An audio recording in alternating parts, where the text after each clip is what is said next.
It's confession time.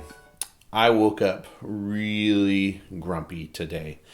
I just woke up, tried to roll out of bed, but I just wasn't ready for everything that was in front of me today. And whenever that happens, I am just not a lot of fun to be around. Ashley usually senses it pretty quickly, right? Like just, grunts for responses, my back turned to her when we're talking to each other. She really gets it when I start getting a little bit judgy about how we're interacting with the kids, right? Too much scolding, too much yelling, too much, threatening, right? Like the kids especially, they really get it when I'm grumpy, right? When I'm not in a good mood, because like my fuse for their kind of energy is just really, really short. And there are a lot of reasons why somebody might be grumpy right now. For me, I'm not sleeping very well. Usually I can hit the pillow and be out in a matter of seconds. But this past week, man, I just get into bed and I just kind of lay there restlessly thinking about all the things that are in front of me. I lay awake, I think of all sorts of things, right? There's just so much to be worried about right now. I have friends now that have the virus. I'm up all day long trying to keep the kids engaged in, their play and in their schoolwork. I'm not always sure that I'm communicating well with my congregation. I'm worried about members of my family getting sick, and all of these things keep me up late at night. But in addition to that, also, like, we've been homebound. We've been in this space since March 18th when Tegan got out of school. And, like, let's just be honest, right? The novelty of everyone being in the house together is kind of worn off, right? Like, we love each other, but like space and time away, we're recognizing how those kinds of things are essential to, a healthy relationship within the family.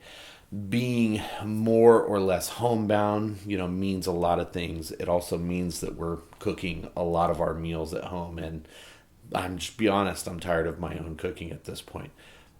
So I'm grumpy.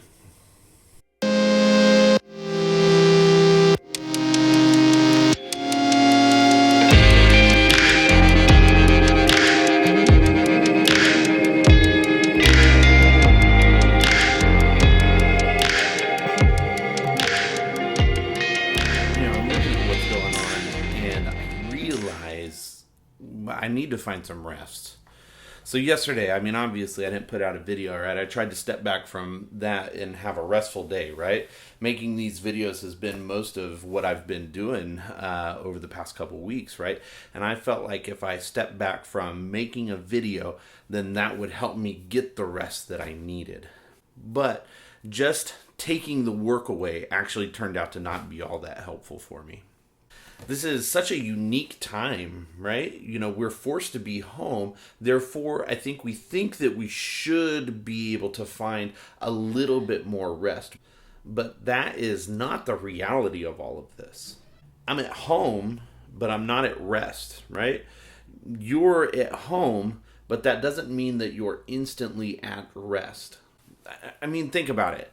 If you're lucky enough to be working from home, then you're at home, but you're also at work. And that means you have a little bit of job security, so it's one less thing to think about in this time.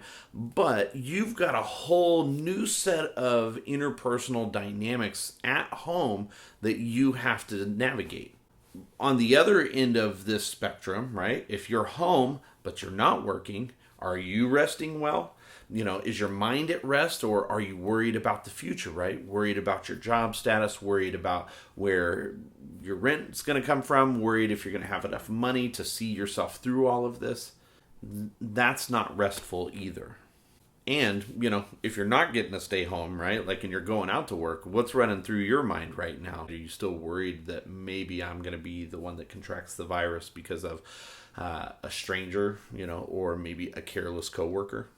The problem is that all around us, we're just being bombarded with worry and stress. And that cuts into our ability to get meaningful rest. And if we can't get rest, we're not going to be on top of our game, either mentally, emotionally, physically, spiritually. We're just not going to be on top of anything.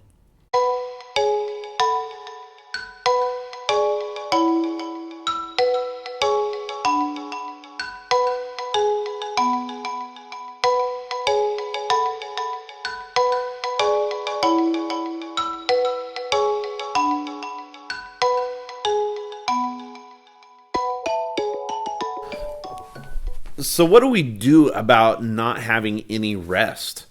First, I think we have to recognize that simply not working and simply being at home is not instantly restful. You've got to make do with what you have.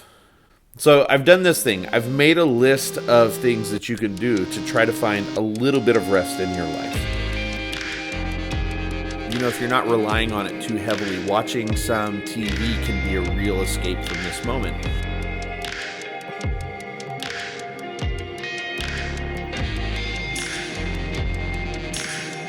Playing video games is not really for everyone, but when I really need to just shut my brain off and go into another world, one of the things that I do is I'll throw a video game in the old PlayStation and just play games for a little while.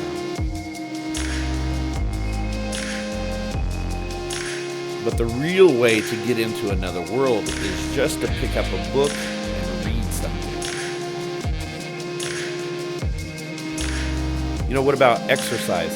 It's hard for us because we really relied on our schedule of dropping kids off to be able to get a little bit of exercise during the day. We've had to rethink our schedule in order to work out a little bit. I know exercise is physically hard, but it sets your body up for a good cycle of rest when it's tired. And maybe there's a project around the house that you've been meaning to complete. I know that's not physically restful either, but checking something off your to-do list can provide you a real sense of accomplishment and give you a positive outlook on what's going on. But let's be honest, the real solution to a little bit of rest is just to take a nap.